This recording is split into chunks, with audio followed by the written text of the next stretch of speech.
juga sudah ada melakukan pelaksanaan di Ilaga dan sudah melayani 2.021.000 penerima manfaat. Ya, sejauh ini sih memang ada lancar ya, secara umum sih lancar. Ada 1-2 yang dilaporkan masakannya kurang matang, pengirimannya kurang tepat waktu dan ini. Halo sahabat Kompas.com, perkenalkan saya Dimas Nanda Krisna, jurnalis dari Kompas.com. Saat ini saya sedang berada di Akademi Militer Magelang, Jawa Tengah. Nah, kenapa sih saya di sini? Nah, saya di sini mempunyai kesempatan untuk mewawancarai khusus atau eksklusif Kepala Badan Gizi Nasional Dadan Hindayana terkait program paling utama dari Prabowo Gibran, yaitu makan bergizi gratis.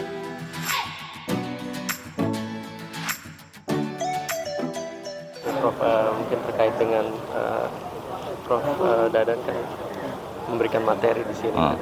Kira-kira apa saja nih materi yang dielaborasi untuk kepala daerah sendiri? Ya, pertama kita menyampaikan pentingnya makan bergizi, karena Pak Presiden selalu menyampaikan makan bergizi ini adalah langkah strategik menyongsong peningkatan kualitas SDM masa depan, dan itu memang benar. Kami sampaikan data ilmiah yang mendukung pernyataan Pak Presiden tersebut, sehingga semua pihak bisa paham bahwa kondisi masyarakat Indonesia itu sementara ini kita lihat bahwa 60% anak itu tidak pernah bisa makan dengan gizi seimbang, bahkan 60% tidak pernah minum susu karena tidak mampu beli susu. Jadi itu kenyataan itu yang kami sampaikan.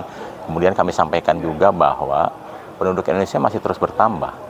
Sampai sekarang ini 6 orang per menit, 3 juta per tahun, dan kita masih akan tumbuh mencapai 324 juta di tahun 2045.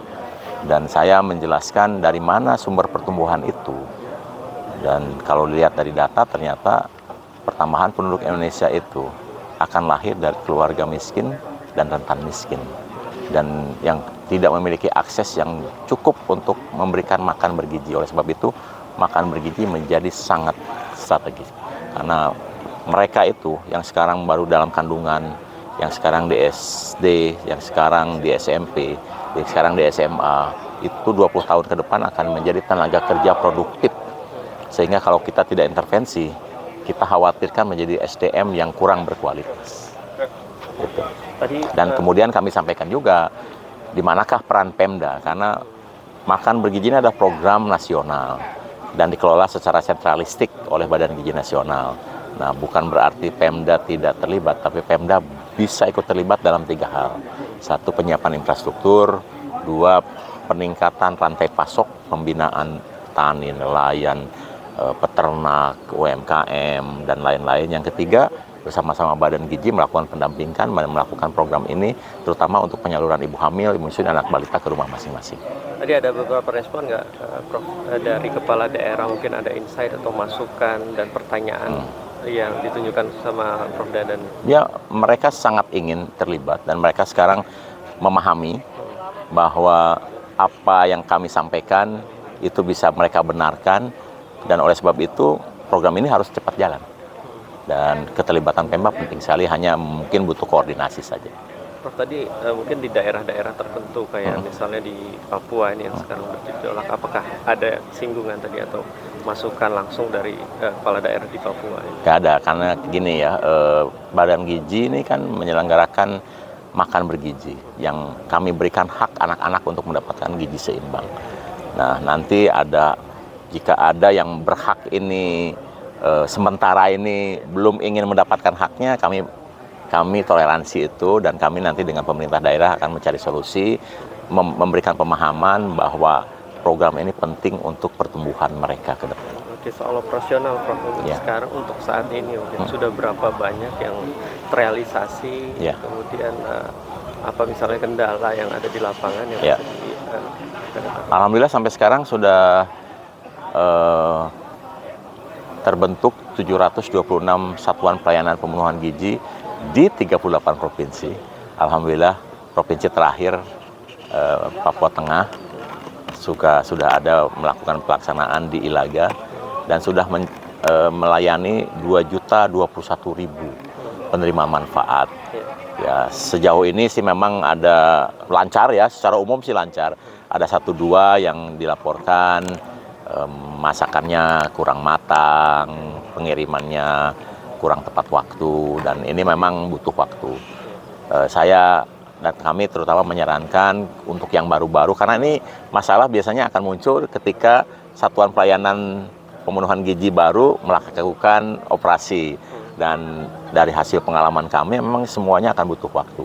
Ibu-ibu yang biasa masak 5-10 orang itu untuk bisa memasak lebih dari 1.000 itu butuh waktu sampai kematangannya pas, rasanya pas. Oleh sebab itu kami menyarankan kepada SPPG yang baru-baru yang akan melakukan, mulailah dari kecil, katakanlah dari 100 dulu, naik ke 400, naik ke 700, naik ke 1.000, sebelum akhirnya nanti bisa melakukan di 3.000. Jadi pembiasaan ini penting sekali.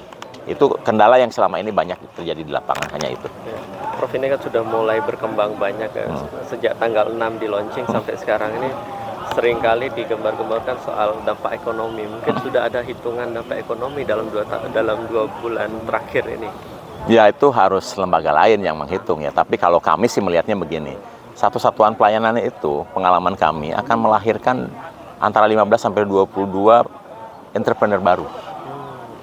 Kalau masing-masing 5 orang saja, itu sudah akan melahirkan produktivitas wilayah yang luar biasa. Itu baru yang menjadi rantai pasok kami. Nah, yang bekerja di satuan pelayanannya kan masing-masing rata-rata 50.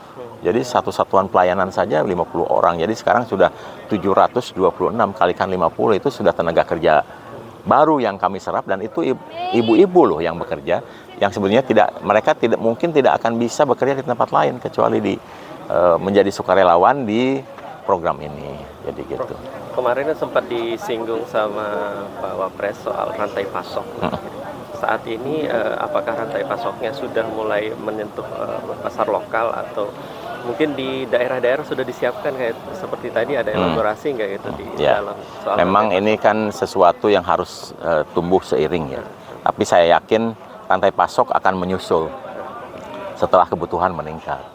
Jadi selama ini mungkin orang masih ragu-ragu mau melakukan usaha karena market tidak ada. Nah, sekarang marketnya sudah ada.